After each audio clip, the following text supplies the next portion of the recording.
Alrighty, what is happening? What's happening is I'm going to make some more of these puppies. I'm going to make some more of these puppies here.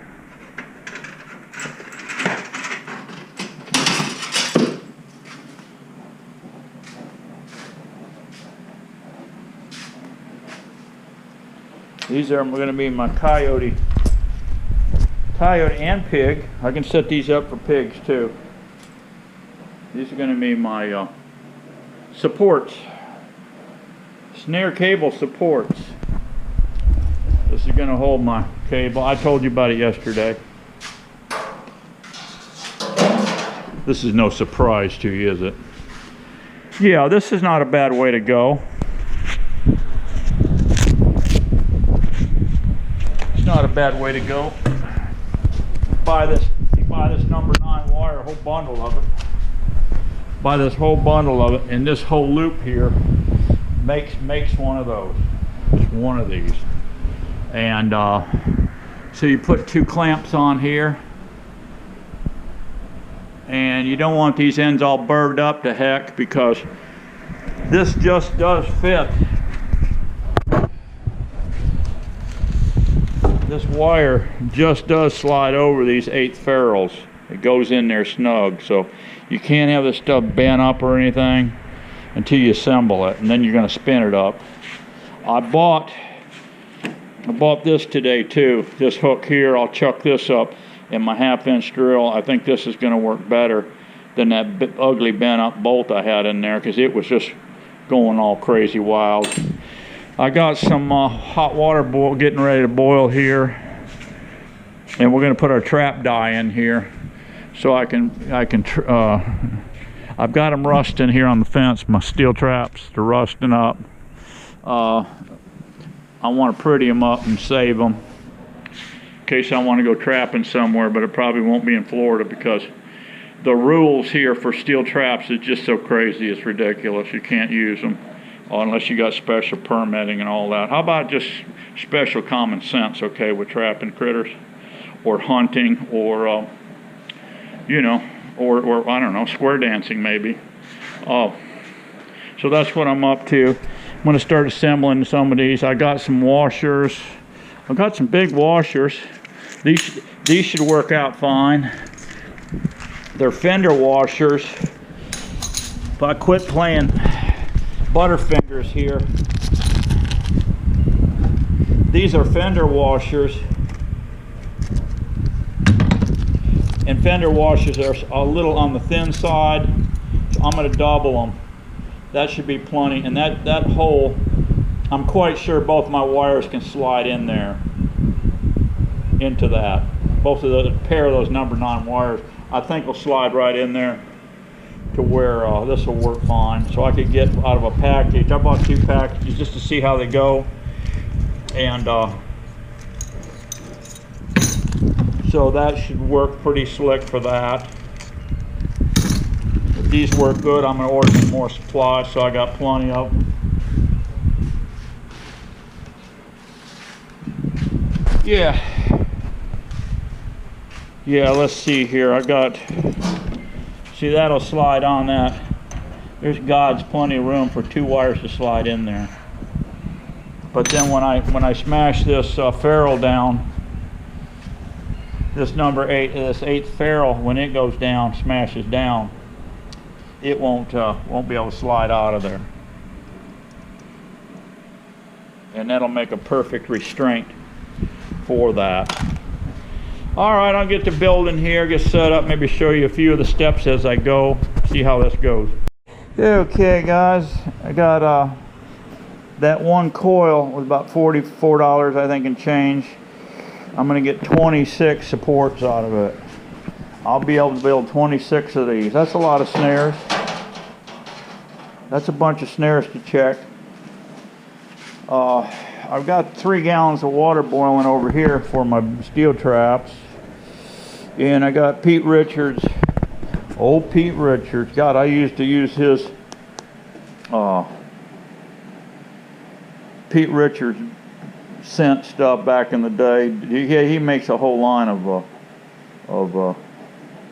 deer trapping scents and stuff. So this guy's been around for a cajillion years. This is a natural, it's probably ground up walnut hulls, my guess.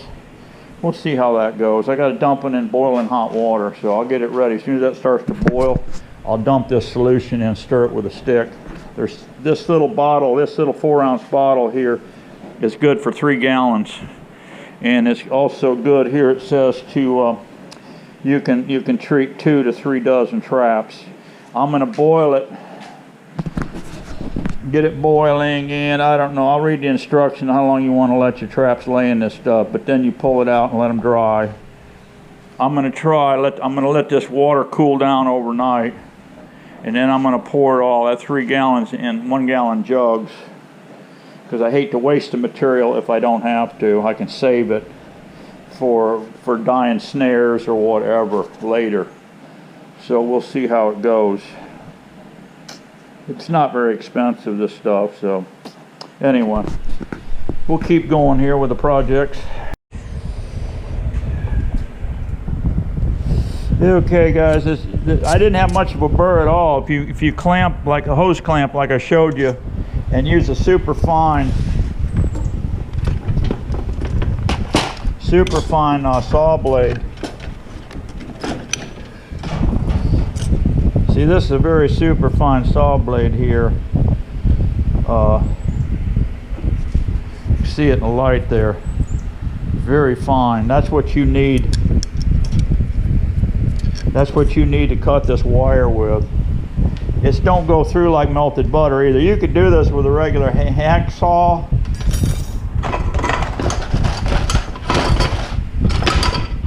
You could do this with a regular hacksaw, cut this stuff. See, that's very fine too. It would probably work, but you're talking a lot of elbow grease there.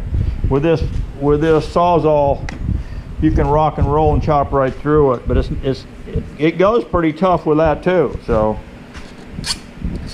but you got a very slight burr on this. Just hit it with a file a little bit, and then test drive it with your ferrule. You can see that ferrule is very tight on that number 9 wire. And do not get any kinks in this thing, bunch of kinks in it, or this ferrule won't go down. You're going to have to slide this ferrule down. See, one of your ferrules, before you spin this up before you spin this up with your drill motor, I'm going to try to just put a big screwdriver in here and do it by hand on one to see how that works. But I think this will be your speediest way. Just put this in your 1/2-inch drill motor. The 3/8 drill ain't gonna get it. It's just too tough a wire to spin up with a 3/8 drill. You'll probably burn up the motor, but you put it in a 1/2-inch drill, it's got plenty of gusto to go through it. But see, you've got to slide one of these ferrules clear down here. So you're sliding it over the end, down, hooking up these 2 and sliding clear down to here. So you got to get that done. You got to put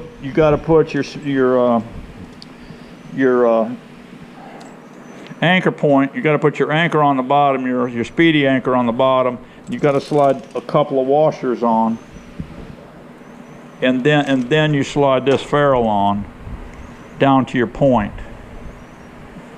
So yeah. That's, you're going to do 14 inches.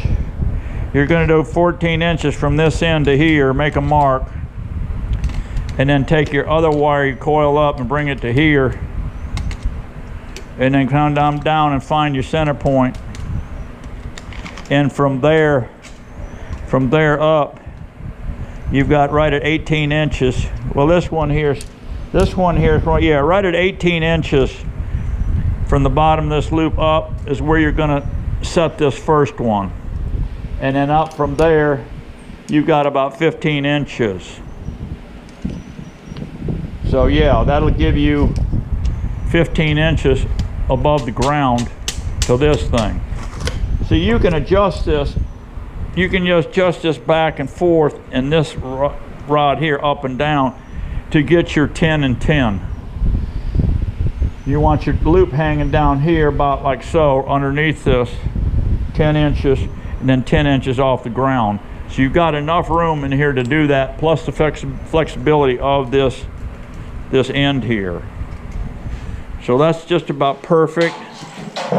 The loop size on this is going to work out perfect, I believe.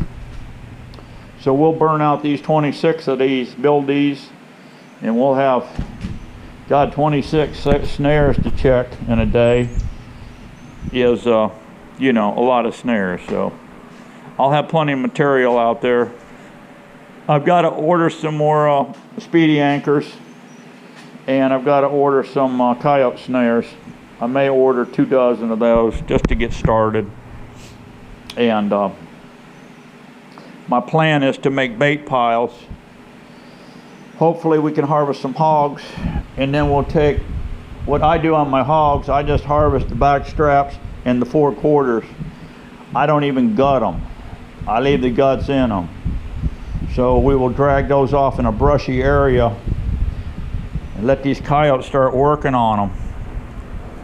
And I like to get in tight brushy areas with snares and bait piles. Of course, you're going to have buzzards coming in hitting this stuff, but a coyote smells it. He's going to come in, he's going to attack this. So they're going to be making trails coming into this thick brushy area to get at these carcasses. And there's where we'll ambush them with these snares.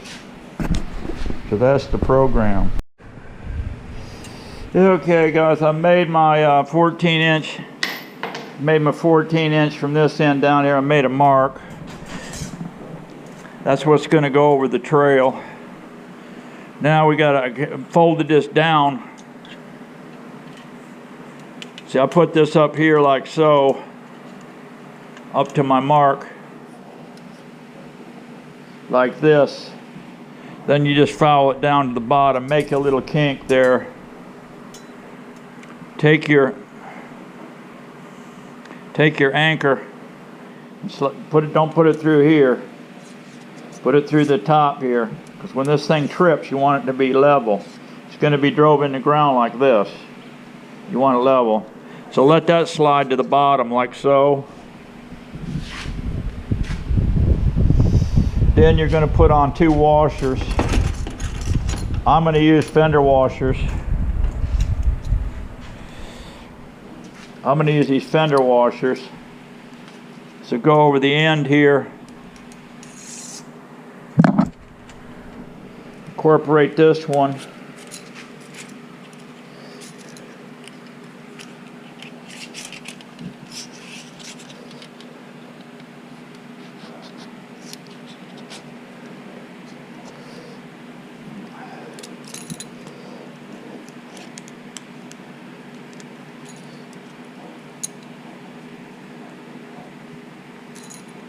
Like so. Now take a ferrule, come over here,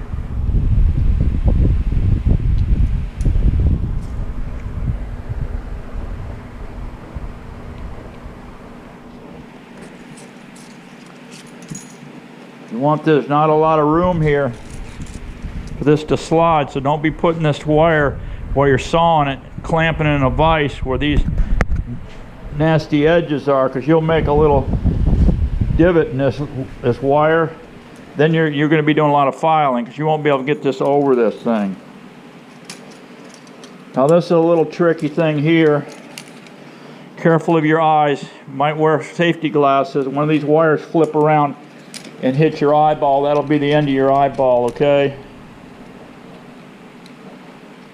And then get this wire shoved into here.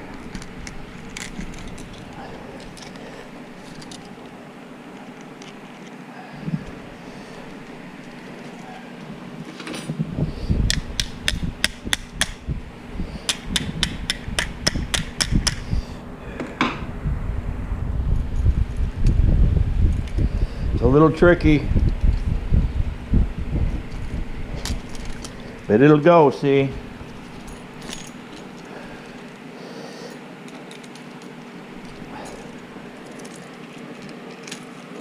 You're gonna have to put 2 of these ferrules on here. Let me wrestle this down. what I'll do is end up with this ferrule here 18 inches from this bottom.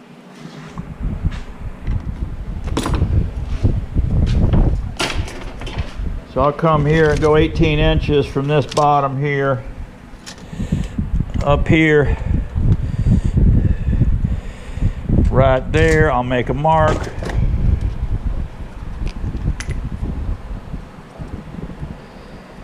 There's where you want that ferrule to end up. I'm going to pull that one down here. We're going to add one more, and it's going to go right here.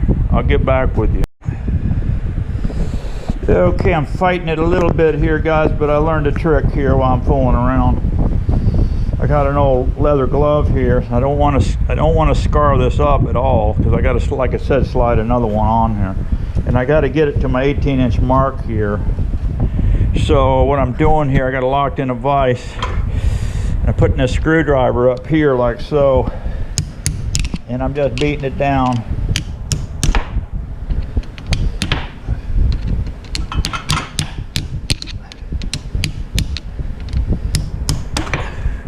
Turn my hammer on, it might go somewhere, right?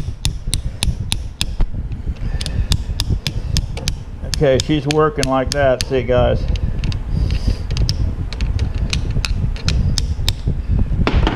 All right, now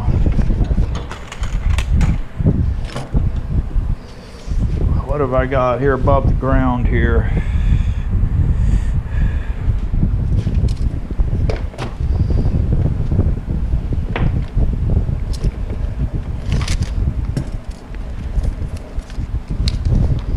That's only 12 inches. I want a little more than that. 18. I'm going to go a little bit more than that.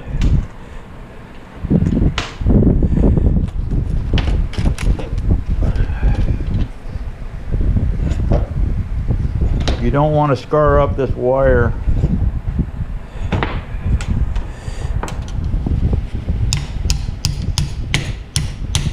There's my 18-inch mark, that black mark right there.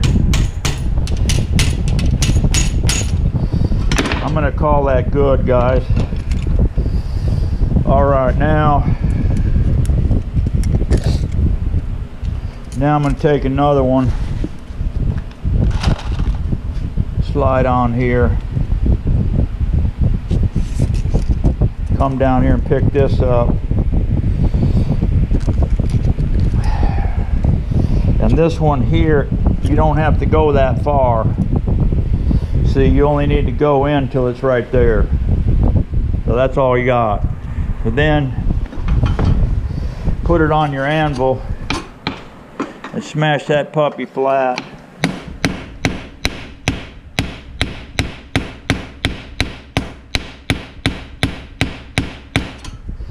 That one and this one.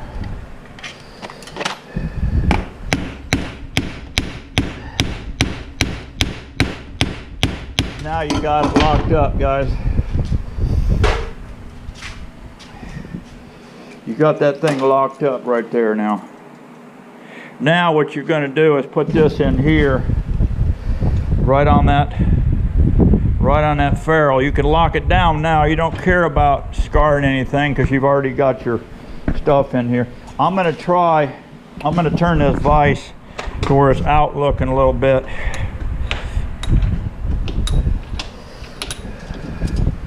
Out like this, reset it.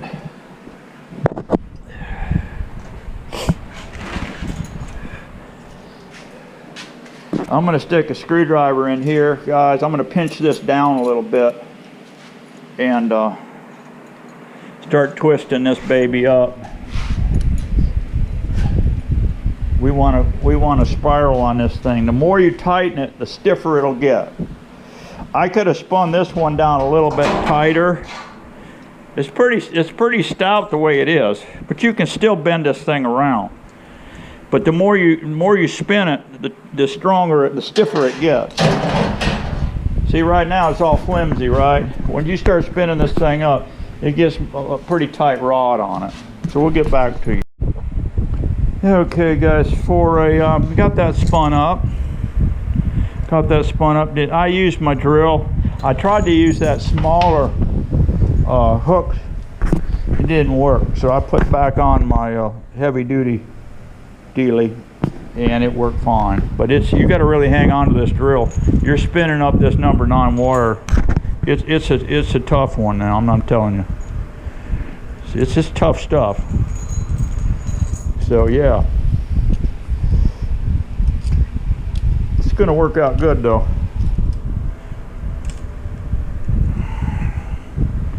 These are gonna work out slick. But for retrieval on these things, you want to come straight out of the ground like this. Now, I bought these. They came with cable. I'm quite sure you can buy them without the cable. Matter of fact, I know you can. You buy these without the cable, and there's just enough here on these to use them, to reuse them. But I'm gonna try. I've got a lot of 16th cable. These are good for bobcats, coons, possums, whatever. I accidentally one time, I set this in a fence for a fox, or not a fox, a coon, and I caught a deer in it. And this 16th cable is about 490 some pound brake strength. It choked that deer out like that. Yeah. So it was an accidental catch, but it happens, you know. So you want to be careful. I never would have guessed in 100 years that thing, it crawled under a chain link fence and got hung up. So I'm going to try this cable here. All you need is enough to come where this thing comes out of the ground, like so. And all you got to do is have enough cable to get up here to this washer. So I'll have about that much sticking out of the ground to where I can put my hay hook in here and pull this thing out. So that's what we'll do here. We'll put that through there, that through there.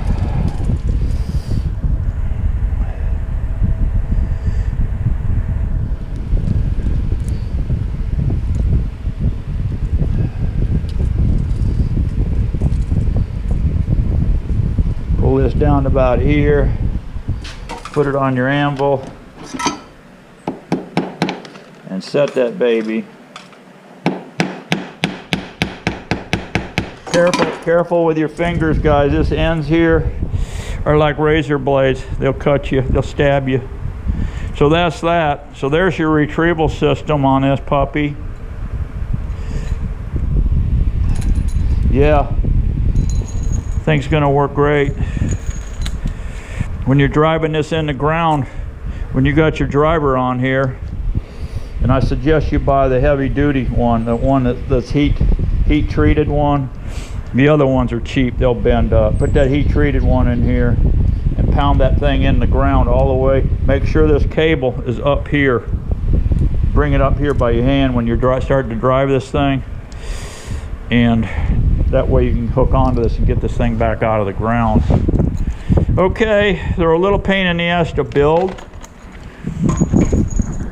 Takes a little time to build them, but once you have them, you can reuse these things over and over and over. Even if a coyote or hog runs back around and bends this thing over, this thing can be bent right back up and reused, and just keep on getting it. I just put my dye in here. The pot's black, so let's get a trap and put in here.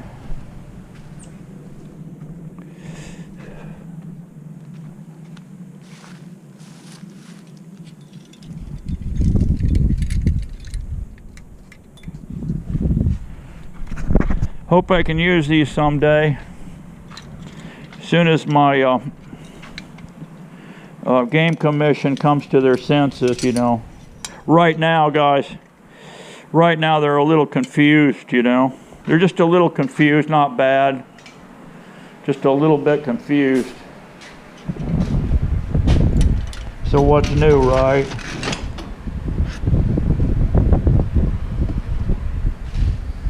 Okay. I'm going to get a nail in here so it spreads out, and I'll get back with you. Okay guys, I put a swivel in here to hold the jaws apart so they could get all that in there, and then I just put a little aluminum hook on here, and we'll just drop it down in this good old black stuff here. Let's just move it around.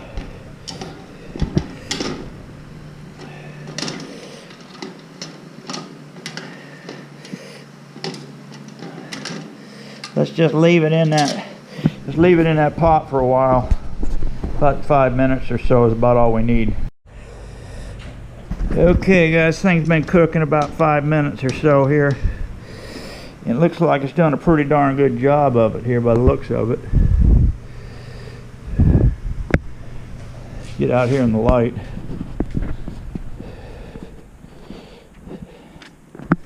Yeah. She's looking pretty good. It's looking pretty good. All right. I'll hang this on the fence. That's come out nice. You can see the difference here. What I had before and what I got now. So that Pete Richards trap dye works pretty good. I thought it was a powder. It's a liquid. It's a liquid dye. So I'll let that trap cool. Then I'll come in here and rob that. I'm going to leave that in and put a nail in it. I got to wax these things tomorrow. And I'll show you how I'm going to wax them.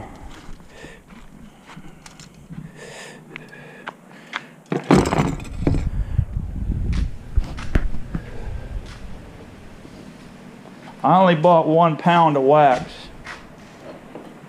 They say to dip the entire trap in wax, but you don't need to do that. So you can get away with, if you got a few traps to do, you can do is just use a small block like this. This is a 1 pounder. So what you do, I'm going to let this cool overnight. I'm going to put a funnel in these gallon jugs over here and drain all this black stuff off in there, this dye. And I rinse this pot out.